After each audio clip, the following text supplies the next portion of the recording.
Bienvenidos, bienvenidas, amigos y amigas del fútbol retro, del fútbol vintage, del fútbol nostálgico, en definitiva, de ese fútbol de ayer que tanto nos gusta recordar hoy. Y bienvenido una semana más a mi gran amigo y gran compañero, Marcos Rojo. ¿Qué tal, Marcos? ¿Cómo estás? ¿Qué tal, Tony? Pues estoy no sé cómo, porque hoy tenemos una sección que no es nueva, pero una sección de esas que no te gustan especialmente. No venimos con un relato salvaje, así que no sé cómo vas a comportarte, si lo vas a tomar con ilusión suficiente, si voy a tener yo que tirar del carro porque, bueno, tú, en cierto modo, al no ser la sección favorita, ¿no? Las secciones son como los hijos, se les quiere a todas igual. Es especial como todas. Cada una te dan una cosa, pues bueno, pues esto es lo mismo, son nuestros niños. Hay que cuidarles.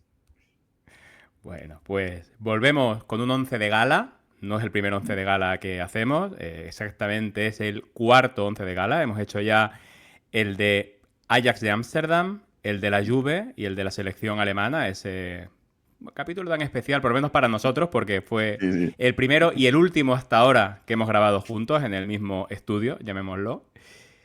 Y hoy, en Café Karlovich, os vamos a hablar de un club que fue fundado en 1892 por un poderoso cervecero local, John Holding, que acababa de dejar la presidencia del Everton tras una fuerte discusión con la junta directiva de los Toffees por el precio del estadio de Anfield, precisamente, del que él era propietario, episodio tras el cual Holding, que también acabaría siendo alcalde de la ciudad, se desligó del Everton y junto a otras 19 personas fundó el Liverpool. No como Liverpool, sino como Everton Athletic, un equipo que jugaría, claro está, en Anfield Road. Hoy, casi siglo y medio después de esa disputa, podemos decir que ese equipo nacido de la costilla del Everton es el club inglés más dominante que haya existido en la Copa de Europa. Una competición en la que reinó de forma indiscutible a finales de los 70 y principios de los 80, que fue el escenario de su caída a los infiernos tras uno de los episodios más tristes de la historia del deporte, y en la que tras asomar de nuevo la cabeza a principios de este siglo, ha vuelto a ser protagonista principal en este último lustro. Hablamos de un ganador de 6 títulos de la máxima competición continental, 77, 78, 81, 84, 2005 y 2019, a los que hay que sumar otras 3 finales perdidas, 85, 2018 y 2022, con lo cual nadie en Inglaterra ha sabido gestionar las noches europeas como los Reds, apoyados por una afición infatigable que, con epicentro en la mítica grada de The Kop, nunca deja a los suyos caminar solos, como dice la canción. Además de las Copas de Europa, 3 Copas de la UEFA, 73, 76 y 2001, y a nivel doméstico, 20 ligas inglesas y 8 FA Cups, nos dan muestra de la grandeza de la sala de trofeos de un club legendario. Y hecho este preámbulo, Tony, vayamos ya con el once de gala. Así es, pues todo un equipazo. Yo diría incluso además, Marcos, que más allá de los títulos, más allá del juego y de todo, es esa mística que tiene Liverpool. Y también yo diría que el equipo inglés, por lo menos a nivel España, seguramente que más adeptos tengan, ¿no? Yo he conocido mucha gente, ¿no? Que mi equipo inglés favorito, Liverpool. Si hiciésemos encuesta, insisto, yo creo que saldrían ganando. Sí, bueno, da gusto, ¿no? Cuando toca el Liverpool en la máxima competición intercontinental a uno de nuestros equipos, pues claro, siempre gusta, porque sobre todo ahora ya con el nuevo formato de la Copa Europa, de la Champions, es verdad que te puede tocar en casa o fuera. Si te toca fuera, pues es un hueso muy duro de roer siempre el Liverpool, pero por otro lado, ver un partido en Anfield es un gustazo, así que... Bueno, se puede decir, yo no sé si el equipo inglés con más aura, pero desde luego un equipazo al que da gusto ver siempre. Que por cierto nos ha tocado los dos en Champions. O sea que. Y creo que los dos Anfield encima. O sea que. Pues mira, Empezamos bien, se empezamos bien. disfrutará, se disfrutará. Así, pues sí. Pero bueno, como bien decías, Marcos, vamos al lío. Vamos con nuestro 11 de gala.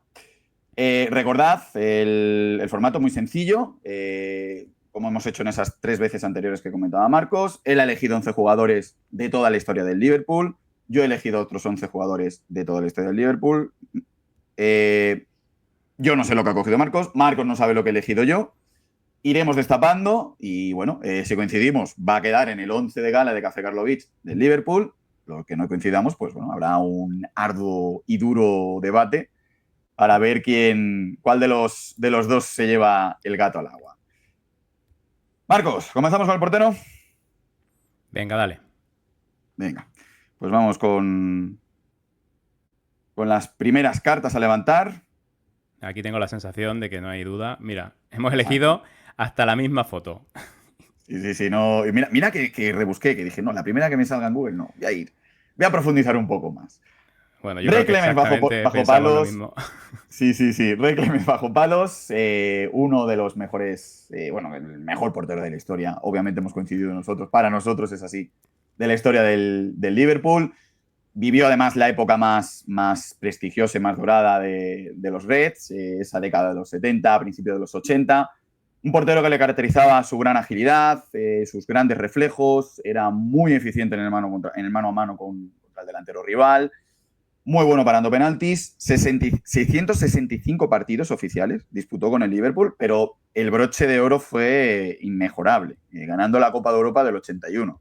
Además de esto, de estas 3 Copas de Europa que pudo conseguir con el Liverpool, consiguió 2 Copas de la UEFA, una Supercopa de Europa, 5 por aquel entonces First Division, títulos de liga, una FA Cup, una EFL Cup y 5 Community Shields. 18 títulos con los Reds, desde luego un palmarés envidiable.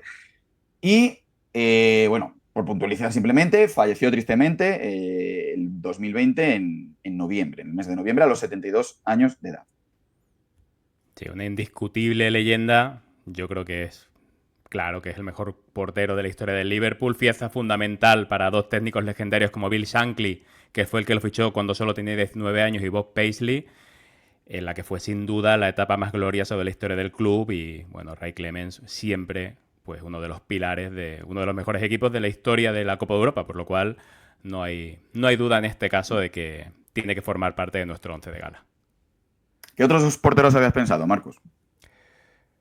Bueno, yo creo que el único que le puede discutir el título de mejor portero del Liverpool puede ser Bruce Grovelar, con 628 partidos entre el 81 y el 94, 13 títulos, incluyendo 6 ligas y la Copa Europa del 84, y sobre todo ya no por títulos o por palmarés, sino por carisma, ¿no?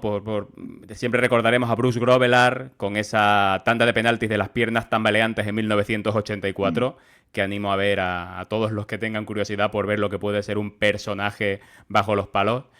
Pero fuera de eso, creo que Clemens es absolutamente indiscutible y pocas dudas. Y de los porteros más recientes que hemos podido incluso llegar a ver, creo que no hay nadie que se acerque ni lo más mínimo. Incluso si alargáramos el tiempo, ¿no? de este once gala hasta la época actual, ni siquiera el propio Alisson, que sí que será un porterazo mítico y siempre será recordado en la historia del club, ni siquiera llega a acercarse a lo que fue Ray Clemens.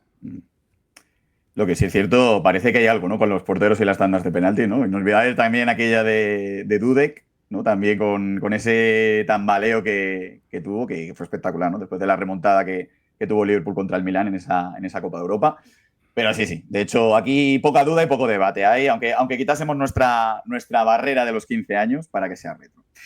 Sí, la de Dudek, por cierto, tambaleo de piernas, pero hacia adelante. Cualquiera que tenga curiosidad también, que vea el vídeo, que en su momento tampoco llamó tanto la atención de la tanda de penaltis contra el Milán, pero hay penaltis en los que se adelanta varios metros, incluso. O sea que sí. ponemos un poquito en duda aquella el fútbol pre-VAR. El fútbol pre-VAR, eso era otra cosa. Era para listos, ese fútbol era para listos. Pues bueno, Marco, vamos con el resto de la defensa. Vamos hoy a quitar todas las cartas y bueno, vamos a ver si hay coincidencia también, ahí como con la portería, o empezamos ya aquí a darnos de tortas. Así que vamos al lío, destapamos.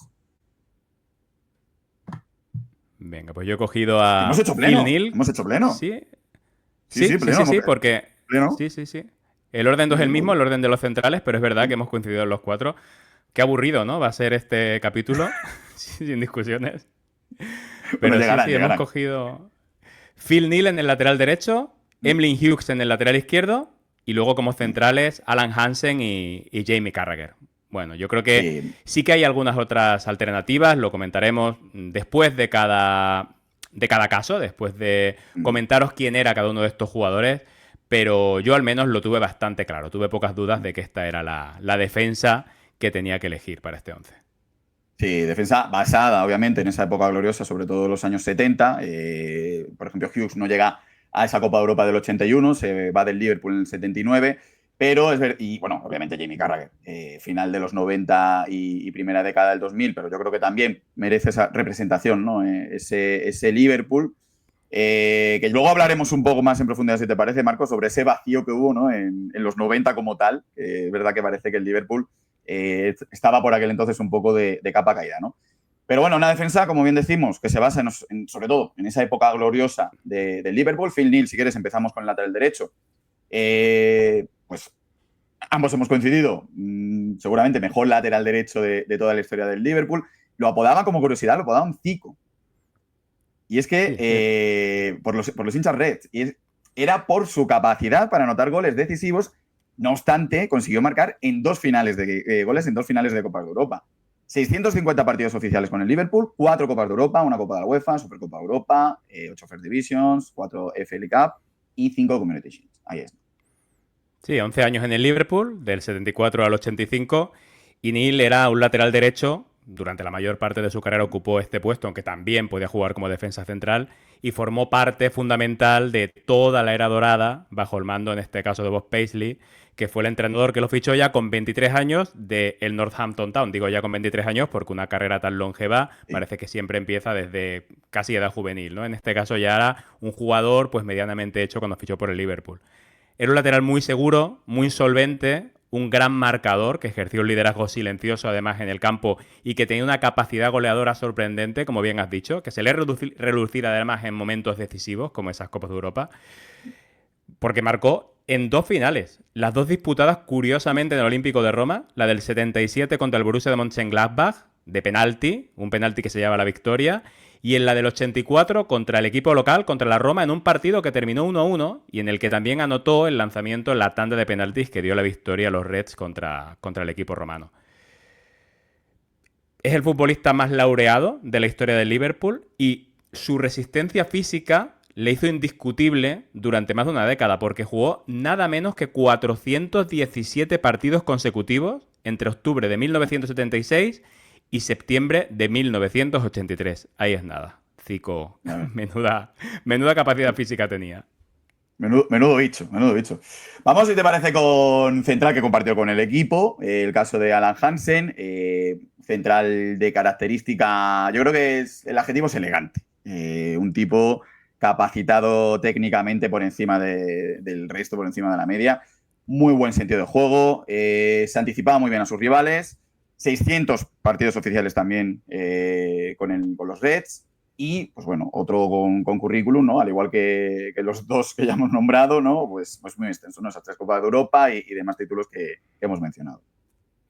Sí, 14 años en el club, Alan Hansen. Alan Hansen, que era escocés y que ¿Mm? fue el jefe de la defensa en esa época dorada que comentamos del Liverpool en Europa. Su fichaje fue otro gran acierto de Bob Paisley, que lo fichó del modesto equipo de Glasgow llamado Partick Thistle, cuando todavía jugaba en segunda división. Muy buen ojo el de Bob Paisley. No fue titular indiscutible desde su llegada, porque no dejaba de ser un joven escocés de 22 años, llegando un campeón de Europa, pero formó parte del 11 que se iba a proclamar campeón en Wembley contra el Brujas, del mítico Ernst Happel, y ya desde entonces pues nadie lo movió del 11. Era inteligente, era muy tranquilo, era muy técnico, tanto que hasta podía jugar de centrocampista, y tenía carisma, tenía madera de líder. Así que cuando el capitán Emlyn Hughes, del que luego hablaremos, se marchó, se convirtió en el mariscal de la zaga durante una década, formando parejas memorables con Phil Thompson y especialmente con su mejor socio, Mark Lawrenson. Vamos ahora, si te parece, con un one-man club, como fue Jamie Carragher. Única camiseta que vistió fue la del Liverpool, la de los Reds. Jugador que formó una pareja de centrales, la verdad que bastante potente, sobre todo en esas noches de Champions, ¿no? Junto al finés Hipia, que podría haber sido candidato. Yo, de hecho, lo tengo en ese hipotético banquillo, ¿no? de nuestro once de gala. Uno de los protagonistas de esa Champions bajo el mando de Rafa Benítez. Y, ojo, 737 partidos. Es verdad que ya en la época esta de partidos de fase de grupo, etcétera, que aumentan al final el número de encuentros, pero bueno, una cifra desde luego histórica, ¿no? Que yo creo que le hace merecer a Carragher estar en este 11. Sí, 737 partidos, que supone el segundo en el ranking histórico de la historia del club. 17 años, del 97 al 2013.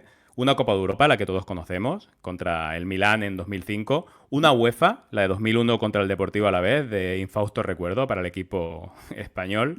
Dos FA Cups. Y una cosa muy curiosa, para que veamos la sequía que ha vivido el Liverpool en la era Premier, no ha ganado ninguna liga. Ni una sola liga en 17 años en un equipo que llegó a ser campeón de Europa. Cuesta creerlo a la vista del arrollador Liverpool que hemos visto este año y aquel no tan lejano de Mané, Salah y Firmino, pero Carragher no tiene ni una sola Premier. ¿Qué decir de él? Pues era un defensa polivalente que lo dejaba absolutamente todo en el campo. Podía jugar de lateral también y de hecho comenzó en esa posición, pero ya con el paso de los años fue perdiendo algo de velocidad y se acomodó en el centro de la zaga haciendo esa gran dupla que comentabas con Sami Hyypiä. Recuerdo cómo se dejó la piel en la final de 2005, cómo fue el corazón de un equipo que remontó un partido que se había puesto imposible con aquel 3-0 a favor del Milan de Ancelotti en la primera parte y que los Reds de Rafa Benítez acabaron remontando con un Carragher acalambrado ya en la prórroga que apenas podía moverse pero que se seguía lanzando al suelo a cortar balones, en la que fue sin duda su gran noche. Y un Carragher que siempre hay que destacar, como tú has dicho, que fue un One Club Man, pero que ahora como comentarista de la CBS igual tiene casi más fama que cuando era jugador. Porque no tiene precisamente pelos en la lengua Carragher y tampoco ningún problema para meterse un trócolo de cerveza de un trago en pleno directo, como hizo en la previa de la final del 2024 entre los aficionados del Dortmund. También hizo algún amigo en el vestuario. Él confesó que estuvo a punto de pegarse en el campo con Álvaro Arbeloa, un día que parece que Arbeloa lo sacó de quicio. Pero fíjate, qué mentalidad tendrá Carragher y qué flipado es también a veces, ¿no? Que él hablaba de ese conato de pelea con un compañero, con el estilo ultra competitivo que se ve de Michael Jordan cuando vio la serie de Last Dance. Y él dijo bueno, que se vio reflejado, ¿no? En Jordan con esa competitividad que llegaba incluso a enfrentarlo con los compañeros. Personajazo, No sé yo. Jamie Carragher. Sí, sí. Te iba a decir que no sé yo si el personaje de la serie de Ted Lasso, Roy Kent, que es el capitán del equipo, luego se mete a analista y todo, si está inspirado en él, ¿eh? Porque coinciden en muchos perfiles, ¿eh? En muchas connotaciones de ese carácter. Antes de pasar al lateral izquierdo, cerramos ya con los centrales. Te lanzo la pregunta. Luego te digo mi respuesta. Para ti, si quitásemos esa barrera de los 15 años, ¿Van Dijk sería titular en este once histórico? Sí. Van Dijk me parece un jugadorazo. En cuanto a palmarés, ya supera a Carragher.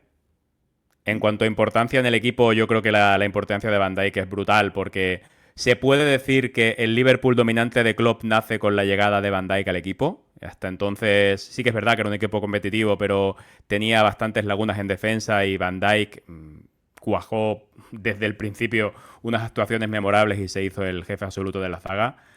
Para mí, indiscutible. Alan Hansen sí que me parecería la pareja de Van Dijk, pero creo que... Y podríamos llegar a discutir si es mejor Hansen o Van Dijk, pero desde luego Carragher caería de ese 11 y además con bastante claridad. Van Dijk me parece una pasada de defensa. Me estoy preocupando mucho, Marco, porque es que estamos absolutamente de acuerdo, de momento en todo, ¿vale? Que en lo de Van Dijk también estoy totalmente de acuerdo. De hecho, bueno, luego hablaremos más jugadores del presente si podrían entrar o no, pero para mí Van Dijk era uno de esos poquitos que yo creo que sí que podrían tener sitio perfectamente en este once histórico, dándole también... es verdad que hoy en día es más difícil, ¿no? Conseguir a lo mejor este nivel de currículum, que, por ejemplo, ¿no? Había un equipo que destacaba en los 80, los 70, los 60, pues cosechaban muchísimos títulos. Es verdad que eso a día de hoy, pues lo que tú dices, ¿no? Ves ese Liverpool de principio del 2000, que era un Liverpool arrollador, pero en Premier, por ejemplo, no consiguió ganar ningún título liguero, ¿no? Entonces es más difícil a día de hoy conseguir jugadores que den, o muchos, o varios equipos que consigan crear una colección de títulos como ocurría a lo mejor en esa época, ¿no? Entonces hay que valorar, yo creo, más, pues en ese sentido, los jugadores actuales, el palmarés que puedan tener respecto al resto, ¿no? Bueno. Vamos ya con siempre ha el... sido difícil, Tony. Oye, eso siempre ha sido Sí, difícil no, ganar, difícil sí. Porque... Yo digo que sea más fácil, pero... Porque ahora estamos hablando, por ejemplo, del Liverpool, estamos viendo colecciones de Copas de Europa, pero claro, si nos ponemos a comparar otros equipos de la época, incluso equipos de la Premier League, equipos de la Liga Española, esa etapa tan gloriosa es muy difícil encontrarla, ¿eh? Claro, aquí estamos hablando de jugadores con 3 y 4 Copas de Europa y parece relativamente sencillo, pero en la historia de la competición, uniendo incluso a Champions League, la verdad es que es muy raro que un equipo se haga con 4 Copas de Europa en tan poco tiempo. O sea, esta colección, desde luego, va a ser muy difícil de repetir por No, no, cualquier no. equipo. Desde luego, desde luego. Vamos al lateral izquierdo. Emil Hughes, uno de los jugadores más emblemáticos de la historia del Liverpool, el caballo loco, le decían, Crazy Horse, por su, digamos, carácter extrovertido, su temperamento. 665 partidos oficiales, 2 Copas de Europa, 2 Copas de la UEFA, una Supercopa de Europa, parece que las regalaban, ¿verdad? Igual, ¿no? Una hoja, desde luego, de títulos intachable. Sí, 12 años, en este caso de Emlyn Hughes con los Reds, 474 partidos, 35 goles, otro lateral bastante goleador, como ya ocurriría con Phil Neal. Y este lateral izquierdo, que también podía jugar de central, llegó no de la cantera del Liverpool tampoco, sino del Blackpool, con solo 20 años, y todavía, no pasará mucho, con muchos jugadores en este caso, todavía con Bill Shankly en el banquillo, viviendo unos primeros años de transición, de sequía de títulos, cuando los clubes respetaban a los entrenadores que los habían hecho grandes por mucho que no consiguieran resultados. Y en este caso, con acierto, porque en esa última mitad de los 60, primeros 70, se fue cocinando el gran equipo que dominó en Europa unos años más tarde y en cuya primera versión, porque podemos decir que hubo varias iteraciones de ese equipo, Hughes llegó a ser una pieza fundamental. Ese apodo de Crazy Horse que comentabas antes, aparte de por su carácter extrovertido, tiene un origen. Hay un suceso específico a partir del cual comenzaron a llamarlo así, y fue un placaje de rugby en un partido contra el Newcastle que hizo contra un rival, emulando a su padre, que había sido jugador de rugby profesional. Así que se ve que Emlyn no siguió exactamente los pasos del progenitor, pero en cierto modo sí que se fijó en él. Un pequeño homenaje, ¿no? Pues bueno, Marcos, si te parece, bueno, hemos coincidido en la defensa, simplemente por capitular. Ray Clemens, Phil Neal, Alan Hansen, Jamie Carragher, Emil Hughes, Emlyn Hughes. Sería la defensa. Vamos con el centro del campo, si te parece. A ver si aquí hay alguna discrepancia, porque, bueno, si no va a ser bastante aburrido esto. Sí, sí, sí. ¿Tú qué crees? Te pregunto antes de Yo nada. creo que sí, que aquí puede haber alguna discrepancia. Sí. Venga, Yo pues creo que sí. levantamos las cartas. Hay una discrepancia. Hay una discrepancia, pero bueno, luego veremos también cuando veamos a los delanteros. Bueno, yo he elegido a Claro, Steven porque Gerrard, a Graham Souness y a John Barnes. y yo he elegido a Kevin Keegan, a Steven Gerrard y a Green Souness. Empezamos, si te parece, por los que hemos coincidido, ¿no? Como siempre. Venga, empecemos con Graham Souness. Venga. No pasó mucho tiempo en el Liverpool, no tanto como los jugadores que hemos visto en la defensa, que eran todos animales mitológicos de la historia del Liverpool. En este caso, Souness pasa solo 6 años en el Liverpool, del 78 al 84, 247 partidos, en los que anotó 38 goles. Le sirvieron para ganar 3 Copas de Europa, 78, 81 y 84, 5 First Division y 4 FA Cup. Souness, que era un escocés de mostacho poblado, muy ochentero en su imagen, y era un centrocampista completísimo que se convirtió desde su llegada desde el Middlesbrough en el corazón del equipo y el mejor armador de juego del Liverpool en su historia. Dinámico, rápido, agresivo en el corte, con facilidad para el giro. Tenía una gama de pases que incluía desde una rápida pared hasta un pase tenso hacia el extremo. Pero es que además abarcaba muchísimo campo, conducía rompiendo líneas y eso le sumaba un disparo con las dos piernas tras dribbling o sorprendiendo desde segunda línea que le hizo marcar bastantes goles para la posición que ocupaba.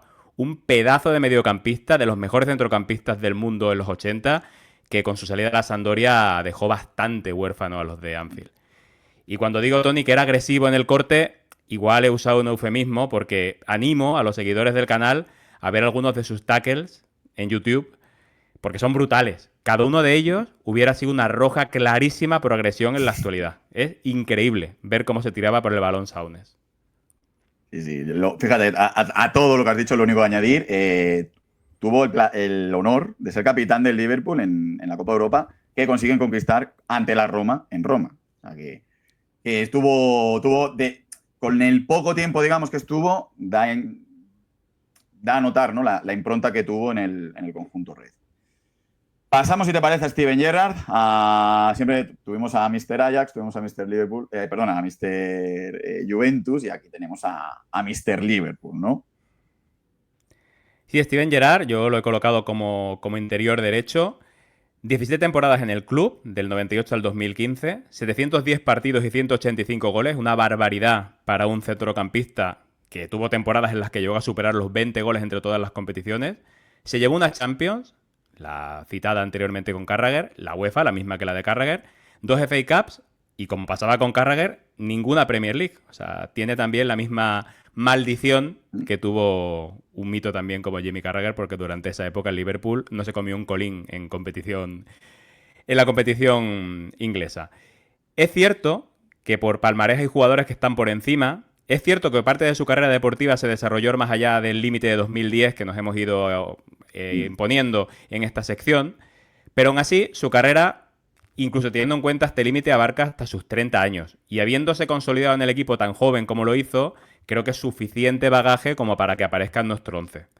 A Gerrard lo conocemos bien todos, un centrocampista con un tremendo recorrido, dinámico, pundonoroso, de gran zancada, de pase largo muy tenso y muy preciso, y con un disparo seco que era una maravilla en lo estético. Un Gerrard que fue el ídolo absoluto de Anfield en la primera década de los 2000 y que con su inseparable 8 en la espalda fue el capitán que conquistó y levantó la Copa Europa en el partido del Milagro de Estambul tras más de 20 años de sequía en la máxima competición continental. Competición en la cual, y partido en el cual, en el descanso de ese partido, se dice que tomó la palabra en el vestuario al grito de "si marcamos el primero se cagan", y fue él precisamente el que marcó ese gol con el que supuestamente el Milán se iba a cagar. Con un grandísimo cabezazo, algo raro en él, cuando todo parecía perdido, y así hizo ver a sus compañeros que efectivamente se podía. Pero si ese gol marcó su figura en lo positivo, su carrera tiene un gran borrón que a buen seguro aún aparece en sus pesadillas, que no forma parte del scope de nuestro once de gala, pero creo que merece la pena citar ese resbalón maldito que en 2014 dejaba al Liverpool sin su primera liga en formato Premier. Un título que llevaba más de 30 años esperando y que se truncó por un mal apoyo, unos tacos mal elegidos, una gota más de agua en el riego del descanso, sea por lo que sea, en una jugada sin peligro aparente, al filo del descanso, el ídolo de Anfield resbaló, le dejó el balón franco a un Dembaba, jugador del Chelsea, que se plantó solo delante del portero, adelantó al Chelsea, que no se jugaba nada, y le daba la liga al City de Roberto Mancini. Así es, y además, bueno, a todo lo que has dicho, añadir que Liverpool y Gerrard y Liverpool van unidos, empezando, él es del propio Liverpool, y luego también unido a la tragedia de Hillsborough, donde él perdió a un primo de 10 años. Fue una de las 96 víctimas de aquel suceso en aquella semifinal de la FA Cup entre Nottingham Forest y Liverpool. Y bueno, y simplemente añadir, Steven Gerrard tuvo el placer de ser el socio, ¿no? El mejor socio, el 8 del 9. ¿Cuántas veces no vimos asistencia de Gerrard para Fernando Torres, ¿no? En el Liverpool, una de las grandes parejas en esa década, en la Premier, que más espectáculo dieron, la verdad que pues muy bien, Steven Gerrard, merecidísimo estar aquí por parte de Mr. Liverpool. Pues fíjate, lo has conseguido, ¿eh? Yo pensaba que en este capítulo no ibas a meter nada del Atleti, pero mira, lo has conseguido, has metido a Fernando Torres. ¿Cómo Bueno, no? espérate que no salga como delantero, ¿eh? Espérate que no salga como delantero. Bueno, si sale como delantero, no te preocupes, que rápidamente tenemos que debatir acerca de ello, porque ya te adelanto yo que yo no lo he puesto.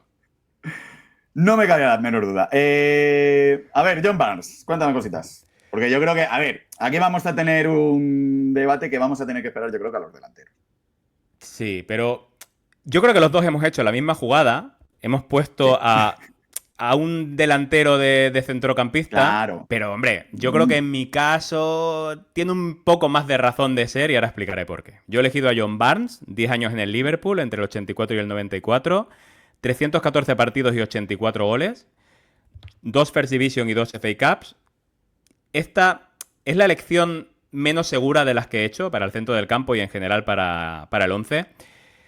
Pero es que yo recuerdo a John Barnes cuando era niño y era uno de los jugadores que más me gustaban. Me encantaba verlo. Así que hago un poco de trampa, como decía, porque es cierto que John Barnes, que era jamaicano de nacimiento, fue más años extremo izquierdo que centrocampista, así destacó en el Watford y brilló con el Liverpool en sus mejores años, pero fue centrocampista en los años 90, cuando ya perdió un poquito de velocidad. Y creo que demostró que podía haberlo sido mucho antes, pero claro, por su físico dominante hacía mucho daño como extremo y en esa posición lo prefirieron sus primeros entrenadores. Era rápido, era potente, recortaba muy bien, tanto en parado como en carrera, y tenía salida tanto por fuera como por dentro y un disparo muy bueno con ambas piernas, algo que sorprende porque era bastante zurdo en la conducción y los zurdos suelen ser de pierna más exclusiva que los diestros.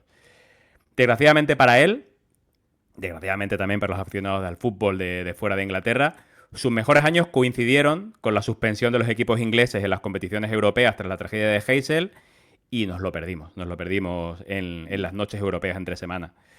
Probablemente Barnes es uno de los mayores ausentes que nos dejó esa década de sanción y a buen seguro que él y su Liverpool hubieran sido aspirantes en las dos ediciones que hubieran disputado como campeones de la First Division, pero los hooligans la liaron demasiado y recayó una sanción muy fuerte sobre el Liverpool que nos privó, entre otras cosas, de John Barnes. Yo en mi caso, pues bueno, he ido la trampa, tampoco llamemos trampa, realmente hemos utilizado uno de esos 3 puestos de centrocampista como un centrocampista más ofensivo, más pegado a banda. Yo en mi caso, pues Kevin Keegan, ¿qué vamos a decir de Kevin Keegan? Pues uno de los mejores jugadores de la década de los 70, ya no de la historia del Liverpool, sino simplemente de la historia del fútbol. Yo creo que por aquel entonces se podía debatir junto con nombres como Cruyff o como Beckenbauer sobre importancia o impacto en esa década. Jugador muy explosivo, muy rápido, escurridizo para las defensas. Podía abarcar varias posiciones, de ahí que yo haya optado por ponerlo en esta zona media. Muy rápido, muy escurridizo, como decía, era un jugador muy veloz como extremo, entendía el juego como un centrocampista, anotaba como un delantero, es que era un futbolista total, Marcos. Entonces, me ha valido un poco como comodín para decir, venga, pues lo pongo aquí y ya tengo más libertad para elegir a los 3 de arriba, ¿no? Disputó 323 partidos en total con el Liverpool, anotó 100 goles con los Reds, consiguió una Copa de Europa, 2 Copas de la UEFA, 3 First Division, una FA Cup, 2 Community Shield. Yo lo he atrasado un poquito aquí a esta zona. Bueno, decía que habías hecho tú un poquito más de trampa que yo, porque John Barnes llegó a jugar años con el Liverpool de centrocampista. Kevin Keegan realmente no jugó de centrocampista con el Liverpool. Es verdad que fue fichado como tal, en el que fue otro gran acierto del legendario ojo clínico de Bill Shankly, que lo pescó del modesto Scunthorpe United, con 20 años, y pensando en él como reserva de el que era el jugador, o el que acabó siendo el jugador con más partidos de la historia del Liverpool, Ian Callaghan. Pero ya en pretemporada, Shankly se dio cuenta de que en lugar de Keegan estaba en la delantera como el complemento perfecto de un ariete grandote, cuyo nombre nos va a sonar a todos, John Toshak. Y ya en su segunda temporada, Keegan se hizo con el puesto y fue el máximo goleador del equipo. Se llegó a la First Division, la UEFA, y comenzó a deslumbrar. Un chaval de todavía 22 años. Como has comentado, era eléctrico, era incansable, lo llamaban super ratón por su manera de jugar. Y para que nos podamos hacer una idea de su estilo, sería una mezcla entre George Best y Gerd Müller. No era tan hábil como Best, ni tan martillo pilón como Müller, pero tenía un poquito de los dos. Porque era rápido, porque remataba con las dos piernas, porque podía llevar el balón controlado y pegar un trayazo pegado al palo, podía aparecer en segunda línea, podía aprovechar un balón suelto y además contaba con un remate de cabeza sorprendentemente bueno, como le pasaba a Müller, para un delantero tan bajito y claro, un espíritu ganador que lo convertiría en una pesadilla para los defensas. Y como hemos dicho antes, es un pedazo de jugador como demuestra que tiene nada más y nada menos que 2 balones de oro. Ya no con el Liverpool en el 78 y en el 79, ya cuando era jugador del Hamburgo, pero nada menos que 2 balones de oro. Hizo lo mismo que los Beatles, pasó de Liverpool a Hamburgo tras ganar la Copa Europa del año 77, dejaba el mejor club de Europa en el inicio de una dinastía por un club aspirante que venía de ser campeón de la Recopa y que con Keegan quería dar el paso definitivo para dominar en la Bundesliga y acabar reinando también en la máxima competición intercontinental.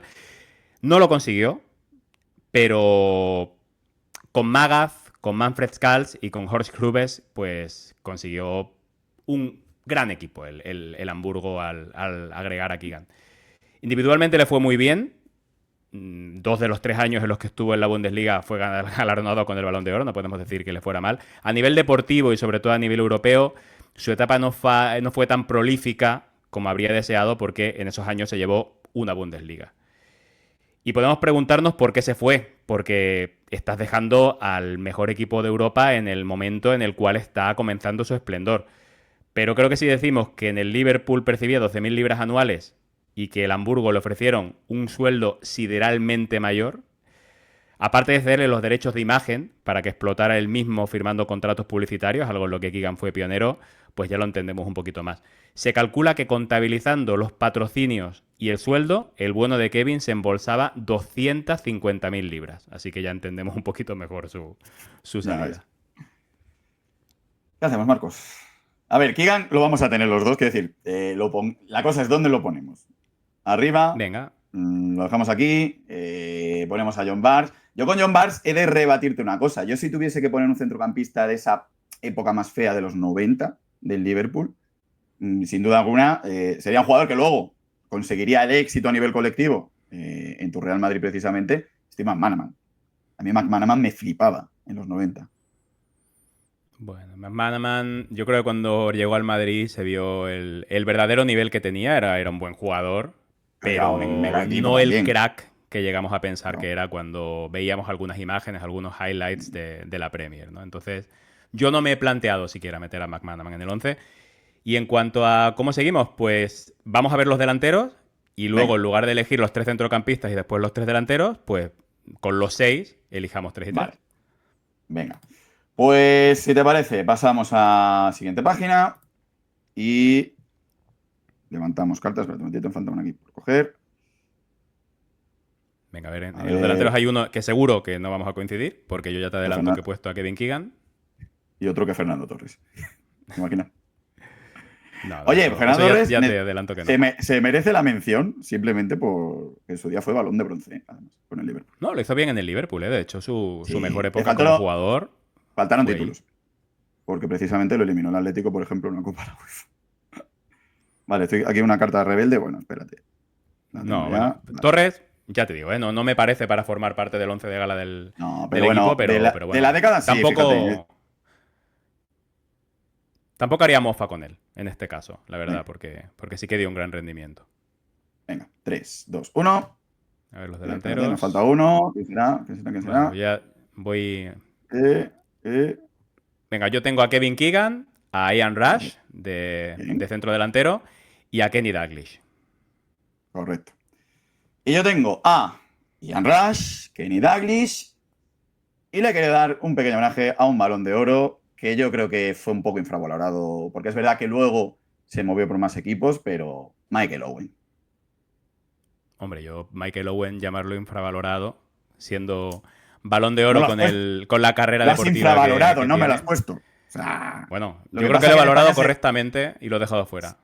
Pero es verdad que en España como que se entendió que ese Balón de Oro no tenía que haber sido para él, tenía que haber sido para otro cierto jugador y es verdad como que se desprestigió un poco en su momento ese Balón de Oro que correspondió a Michael Owen. Pero bueno, si te parece, hacemos como antes, empezamos por lo que hemos coincidido y ahora pues ya debatimos. De Kenny Dalglish no hay que decir nada porque ya de Kevin Keegan ya hemos hablado. Ian Rush, ¿qué te parece el galés? Pues Ian Rush creo que no hay duda de que tiene que ser el delantero centro titular de este 11. 15 temporadas en el Liverpool en 2 etapas, del 80 al 87 y del 88 al 96, 660 partidos con 346 goles, 2 Copas de Europa, 81 y 84, 5 Ligas de Inglaterra, 3 FA Cups y bueno, estamos hablando del máximo goleador de la historia del Liverpool y con ese honor pues no lo podemos dejar fuera. Pero es que además fue el ariete de 2 Copas de Europa y uno de los futbolistas con más partidos de la historia del equipo. Es el 9 de nuestro 11 sin discusión. Rush era galés, o es galés, en la pelea del mejor futbolista galés de la historia, con Gareth Bale y con John Charles, probablemente. Era un delantero de área, rápido, ágil, oportunista, de esos que no para de lanzar desmarques y remata con todo, con la derecha, con la izquierda, de cabeza, y desde todos los ángulos y en todas las posiciones. Un 9 puro. Hablamos de que estuvo en el Liverpool en 2 temporadas diferentes, en 2 épocas diferentes, en 2 etapas, porque en el 86... La Juve dio un pelotazo en el mercado, similar al que había dado el Hamburgo casi 10 años antes con Keegan, y pagó la friolera de 3,2 millones de libras de la época por Rush. Pero cosas que pasaban en los 80 y que ahora nos resultan increíbles, pagó, pero no se lo llevó ese año, sino que lo dejó un año más en el Liverpool como cedido. Año además en el que Ian Rush se marcó un temporadón marcando 30 goles en liga y llevándose el doblete local.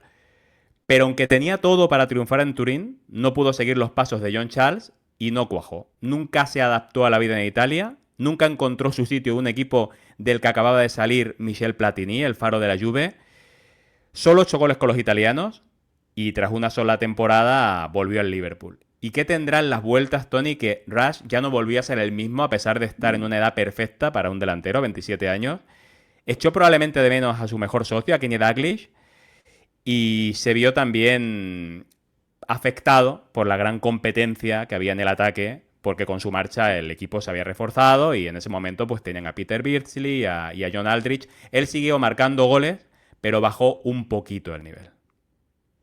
De un galés a un escocés, como era Kenny Dalglish. Genial atacante escocés. Llegó, fíjate, para ocupar el vacío que había dejado Keegan y no solo consiguió hacer olvidar al jugador inglés, sino que además es que dejó una huella aún más profunda en Anfield. Yo creo que ocupa top 3 como jugador más legendario en la historia del Liverpool. Jugador genial, no era un portento físico, pero su capacidad de conocimiento del juego pues, le catapultó entre los más grandes de su época y le llevó a ser la estrella indiscutible del Liverpool durante su estancia. En sus últimas 5 temporadas hizo funciones de jugador-entrenador. 515 partidos oficiales con los Reds, ganó 3 Copas de Europa, Supercopa de Europa, 6 First Divisions, 2 FA Cups, 4 FL Cups, 5 Community Shields, una Football League Super Cup. ¿Qué vamos a decir de Kenny Dalglish?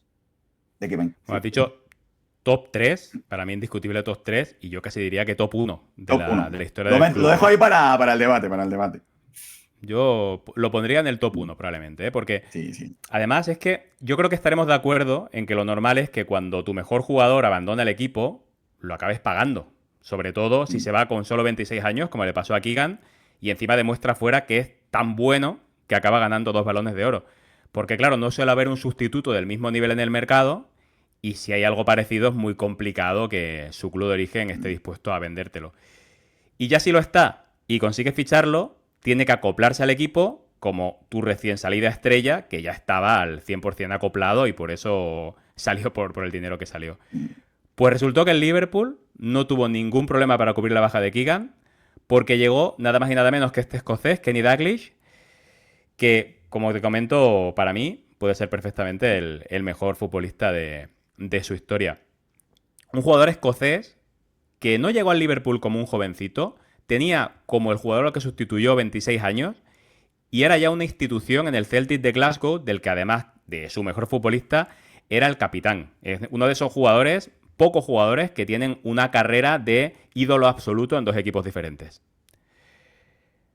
Aquí Bob Paisley, si en otros casos hemos dicho que tuvo muy buen ojo, aquí fue a lo seguro. Se gastó casi la totalidad del traspaso de Kevin Keegan. Kevin Keegan salió por medio millón de libras, pues se gastó 440.000 libras, en lo que suponía un traspaso récord para un equipo británico de compra, digamos, porque claro, de venta sí que el traspaso récord era el de Keegan.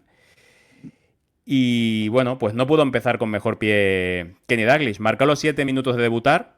En su primer año marcó 31 goles entre todas las competiciones y se coronó como ídolo absoluto de Anfield, marcando además el gol de la victoria en la final de la Copa Europa del 78 frente al Brujas. Y igual físico no tenía tanto, pero calidad era fino. Y tenía una visión de juego prodigiosa y un pase milimétrico que supo poner al servicio del equipo, sobre todo del galés Ian Rush, al que convirtió en máximo goleador de la historia del club, gracias en gran medida a sus pases. Y como tú comentas, ¿no? No solo se hizo entrenador, sino que es que además se hizo un gran entrenador, uno de los mejores entrenadores también probablemente de la historia del Liverpool.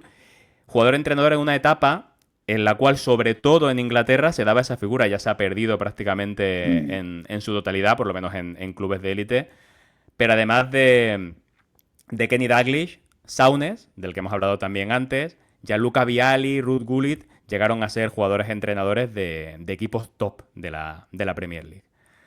Así que bueno, yo creo que Kenny Dalglish, absolutamente indiscutible. Aquí sí que no vamos a tener que, Sí. que debatir nada en el 11. Fíjate, no hemos vuelto a coincidir en ninguna foto, también, que estaba repasando antes y ahí no, solo ha habido la primera coincidencia. Vale, pues vamos con el que falta, Michael Owen, Balón de Oro, como hemos dicho, en su estancia en Liverpool, campeón de aquella famosa Copa de la UEFA que ya antes comentaste en el caso de Carragher contra el Alavés, esa remontada in extremis 4-3, resultado final, con gol de Heli en propia puerta, por desgracia para los de Vitoria. Y sobre todo fue una irrupción tremenda. Entró por una lesión del gran Robbie Fowler, un jugador que había que mencionar hablando de un once histórico, que yo creo que no le da para entrar, pero que al igual que le pasó a Mann, fueron un poco los que sostuvieron al equipo en esa década de los 90. Y Michael Owen, pues como nos sucedió en el Cibelleras, jugador sobradamente conocido. Es verdad que luego yo creo que le quita lo mejor en cuanto a identificación con el Liverpool, que luego sí es verdad que pues, jugó en el Real Madrid, jugó en el Manchester United. No es un one-man club, es verdad que éxitos colectivos los va a buscar luego fuera. Fueron, tengo el dato por aquí, 216 partidos los que disputó, 138 goles anotó con el Liverpool, que ahí es nada, 39 asistencias. Para mí tiene que formar parte de esta tripleta de delanteros. No puedes dejar un Balón de Oro fuera así como así. Bueno, yo quiero luchar por John Barnes. Entonces, claro, que la cosa es John Barnes o Michael Owen. Exacto, claro, final, está porque... claro. Es Kevin Keegan de mediocampista, Kevin Keegan de delantero. Ahí es donde hay que también verlo. Esa es la yo, duda. lo, yo lo miraría desde los dos puntos de vista, ¿eh? Jugador versus jugador, John Barnes versus Owen. O cómo quedaría el equipo más competitivo si con Keegan de delantero o con Keegan como centrocampista. Hombre, Marcos, lo bueno de Keegan es que va a quedar bien donde lo pongas. O sea, no va a desentonar en el centro del campo, no va a desentonar en la delantera. Yo creo que el pulso tiene que ser Michael Owen contra John Barnes. Venga, pues defiende tú a Michael Owen. Hombre, pues estamos hablando pues de un grandísimo goleador, Balón de Oro, jugador que sacó de una pequeña depresión a nivel títulos a un Liverpool que venía batido esos años 90 con una gran sequía. Es verdad que no fue en forma de Copa Europa, pero fue en forma de una Copa todavía de la UEFA, todavía no era Europa League, muy espectacular además. Y, hombre, pues volver a llenar las vitrinas de Anfield de títulos europeos, desde luego, que fue una grandísima noticia para los Reds. Y además, pues eso, ¿no? Ese Balón de Oro que lo coronó como mejor jugador del mundo. No sé si puedes decir lo mismo de Barnes. No, Barnes nunca fue el mejor jugador del mundo, eso es verdad. Yo tengo dudas de que Michael Owen llegara a serlo y tampoco es por a quién le ganó ese Balón de Oro que le concedieron, sino que simplemente me pareció una aparición fulgurante dentro del fútbol mundial, un jugador que prometía convertirse en un jugadorazo, en un pedazo de delantero. Yo creo que cuando consiguió el Balón de Oro todavía estaba en visos de convertirse en ese gran jugador, era más lo que nosotros veíamos que podía llegar a ser Owen que lo que realmente era Owen. En ese Balón de Oro estamos hablando de un año en el cual no hubo ninguna competición de selecciones, por ejemplo. Estamos hablando de un año también en el que Owen probablemente llegó a ser Balón de Oro, ya no tanto por la Copa de la UEFA contra el Alavés, sino por ese partido que jugaron contra Inglaterra en el que Alemania arrasó a la selección inglesa con un Owen estelar, con una actuación increíble. Creo que se fue demasiado pronto del Liverpool. Creo que nunca llegó a explotar. Creo que la carrera de Owen se asocia con el Liverpool, sí, pero podríamos asociarla perfectamente también con el Newcastle, no tanto con el Real Madrid probablemente o con el Manchester United. Es un jugador que me chirría una vez vista su carrera al completo dentro de un once de gala de un gran equipo europeo. Y sin embargo yo veo a un John Barnes como capitán, bandera, estrella de un grandísimo Liverpool, el Liverpool de los 80. Un Liverpool que desgraciadamente no pudo participar en competiciones europeas y por eso igual tenemos una concepción de John Barnes menor de la que realmente fue. Estamos hablando también de poder, siempre que intentamos, ¿no? Que haya jugadores representantes de varias décadas dentro del equipo, estaríamos hablando de meter a un jugador de la década de los 80, más allá de Kenny Dalglish, que sí que participó en esa década, más allá de Diane Rush, pero John Barnes es también segunda parte de los 80, primera parte de los 90. Estaremos metiendo un jugador de una época diferente, ¿no? Michael Owen ya coincidió con Gerard. Yo creo también No te lo compro. que el equipo queda más equilibrado con un John Barnes de interior izquierdo y con un Keegan haciendo diabluras arriba con su sucesor, con Kenny Dalglish y con Ian Rush en esa delantera. Barnes más fuerte físicamente. Yo veo más a John Barnes que a Michael Owen. Te compro lo de la demarcación, no te compro tanto lo de coincidió con Gerrard, porque Gerrard se pegó toda la década del 2000 y la década del 2000 poquito más aguantó ahí Michael Owen. O sea, no fueron realmente, no llegaron a compartir estrella, se podría decir. Entonces ahí, bueno, ahí te lo he sacado un poquito de la manga. Pero a nivel de posición, sí, es verdad que en cuanto a compensación de juego, queda más compensado con un centrocampista más puro, digamos, como John Barnes, que es verdad que Keegan luce más como extremo. Y bueno, pues si queremos hacer un 11, quizás esa izquierda para Kenny Dalglish, esa derecha para Kevin Keegan y ese delantero centro para Ian Rush, podría quedar bien. Aquí fíjate, aquí te voy a lanzar antes de que hagamos la decisión final. La otra que te dije cuando Van Dijk. ¿Pondrías a Salah como extremo derecho en este 11 histórico del Liverpool? Esa es buena, Tendría ¿eh? dudas, ¿eh? Tendría dudas realmente. Es un jugadorazo Salah, me gusta mucho. Tendría dudas. Tendría dudas de por quién. Porque claro, Ian Rush es delantero centro. No creo que Te lo digo ya ninguno de por los John Barnes. jugadores... Pones a Keegan en el Bueno, pero... centro y a Claro, Salah pero ya arriba. tendrías que poner a Keegan. Yo es que no acabo de poner a... No acabo de ver a Keegan en el centro del campo. Entonces, siempre limitaría la elección a los tres delanteros que tenemos. Probablemente el de menos calidad sea Ian Rush, pero no deja de ser un 9 fundamental para un equipo como el Liverpool, ¿no? No sé, podríamos poner, por ejemplo, por calidad de jugador, a Salah junto con Kenny Dalglish y con Kevin Keegan, intentando que Kevin Keegan fuera todavía más como Müller de lo que fue. Habría debate Habría porque debate, Salah ¿no? realmente es un gran Sí, sí. jugador. Sería, ya te digo, cuando haciendo el ejercicio, ¿no? de ver qué jugadores, sí que veía eso, ¿no? Que del Liverpool actual o de este Liverpool de, pues el de Jürgen Klopp antes y el actual, yo creo que esos dos jugadores son los que tendrían papeletas para poder entrar en este 11 de Liverpool histórico que son palabras mayores. Para cerrar la elección, Marcos, por la compensación en el juego y en el equipo, venga, te voy a dar la razón. Vamos a dejar a John Barnes en el centro del campo. Vamos a dejar a Michael Owen en el banquillo y vamos a dar entrada en el extremo derecho a lo bueno de Kevin Keegan. ¿Te parece bien? Hombre, claro que me parece bien. Me parece estupendo. Venga, venga, pues si te parece, ya una vez desdeñado el 11, si te parece, lo relatamos así rápidamente Sí, para un poco quedaría. resumirlo.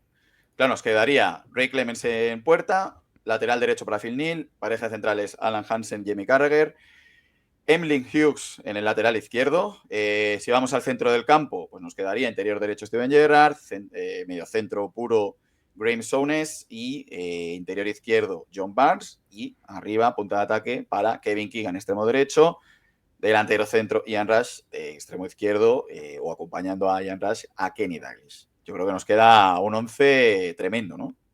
Hoy un equipazo, ¿eh? No es porque haya sido mi 11, sino porque, oye, hay que reconocer que menudo pedazo de equipo Sí. el que formaría ese Liverpool que acabamos de Bueno, mostrar. tampoco saques tanto pecho que solo ha habido un jugador de diferencia. O sea que tampoco. Y por tema posicional. O sea que. Vamos con los técnicos, ¿no? Venga, vamos con el técnico. Yo creo que, bueno, aquí yo diría que hemos coincidido, pero bueno, no estoy del todo seguro. A ver. Rafa Benítez, ¿no? Hemos dicho antes. A ver, A ya, ver, Rafa Benítez, ¿no? Espero que no, ¿eh? Espero que no hayas elegido a Rafa Benítez. el hombre que puso en Ahí el está. túnel del vestuario, This is Anfield, camino al césped, pues, ¿cómo no va a ser el entrenador? Obviamente por muchos más motivos. Bill Shankly, mito del Liverpool. Estaba también la figura de Kenny Dalglish, por ejemplo, que lo comentaste antes. Estaba Bob Paisley también, otro grandísimo entrenador y leyenda del Liverpool. Pero yo creo que Bill Shankly es quizás dentro de estos tops que pueda haber, el top 1, ¿no? Indiscutible. Sí, yo cuando te he dicho que igual podía tener alguna duda de que hubiéramos coincidido, es porque en un equipo que ha ganado 6 veces la Copa de Europa, resulta que el elegido como el mejor entrenador de su historia no ha ganado ninguna de ellas. Y yo creo que eso no volverá a pasar en un once de gala. Pero es que no podíamos elegir a nadie que no fuera Bill Shankly. Es la piedra fundacional del Gran Liverpool. Es una figura sin la que no sería posible concebir a los Reds como lo hacemos hoy en día. Una figura a la que una estatua rinde homenaje a los alrededores de Anfield con una leyenda que resume mejor que ninguna otra el legado de este entrenador escocés. He made the people happy. Él hizo feliz a la gente. Se trata de un técnico que cogió en 1959 un equipo deprimido en Second Division desde hacía 5 años y no solo lo ascendió y lo hizo campeón de la First Division, de la FA Cup y de la Copa de la UEFA bajo su mandato, sino que además lo dotó de un carácter y un orgullo que quedaron instalados en el club aún después de su marcha y que los llevó a lo más alto del fútbol mundial. 15 años en el Liverpool, del 59 al 74. Entrenador con más partidos en la historia del club, con 363. Se marchó por voluntad propia en el 74 tras ganar la FA Cup, pero fíjate cómo sería su influencia que los dos siguientes entrenadores, a modo NBA, cuando los entrenadores, digamos, del cuerpo técnico del entrenador principal, pues también acaban triunfando, pero en este caso en el mismo equipo, Bob Paisley y Joe Fagan entrenaron por ese orden los siguientes 10 años al equipo y fueron los que ganaron las 4 Copas de Europa de esa época dorada que hemos comentado antes. Ese legendario grupo de entrenadores, surgidos de la Boot Room, el cuarto de las botas, que se convirtió durante décadas en el lugar de discusión de las tácticas y que, como cada cosa que tocaba Shankly, pues se convirtió en leyenda. Porque de Shankly, como comentabas, también fue la idea de colocar el cartel de This is Anfield en el túnel vestuario. También convirtió el You'll Never Walk Alone en el himno oficioso del club. Y para acabar, Tony, sus célebres frases. Muchas contra el Everton, con el que tuvo una rivalidad encarnizada en sus años en el banquillo. Y ojo a las perlas que soltó. Cuando me aburro, miro abajo en la clasificación a ver cómo va el Everton. El Everton juega tan mal que si jugasen en el jardín de mi casa correría las cortinas para no verlos. La ciudad de Liverpool tiene 2 grandes equipos, el Liverpool y los suplentes del Liverpool. Y para despedirnos, pues la que fue su gran frase y que perfectamente podría ser el alma, el lema de Café Karlovich. El fútbol no es cuestión de vida o muerte, es mucho más que eso. Ahí es nada, el bueno de Bill Shankly. Pues Marcos, muchísimas gracias. Con esto cerramos nuestro cuarto once de gala. Prometemos traer cositas frescas para esta nueva temporada con el once de gala. No voy a decir más, pero sí que habrá muchísimo más debate porque hoy al final ha sido un gran acuerdo en todo lo recitado hasta ahora. Sí, espero que no te guardes esto, espero que no me hayas dado la razón simplemente para que te deba una en los próximos capítulos, porque yo creo que el debate ahí va a ser encarnizado y no me voy a acordar de esta concesión que has hecho porque no la considero una concesión, sino algo completamente justo, porque John Barnes tenía que estar en ese 11. Esa técnica la hago con mi mujer más. Conceder un día para luego al tiempo cobrármela de vuelta. Muchas gracias a todos los que estáis ahí, siempre apoyando el proyecto, apoyando a Café Karlovich. Recordad que nos podéis seguir en nuestras diferentes redes, en X, @Café Karlovich, en YouTube. Nos queda muy poquito ya para los 300 seguidores, o sea que os animo ya a que empecéis a compartirlo. En iVoox, Apple Podcasts, Spotify, y para los que les guste más eso de escucharlo que de verlo. Y recordad que esta noche juega el Trinche.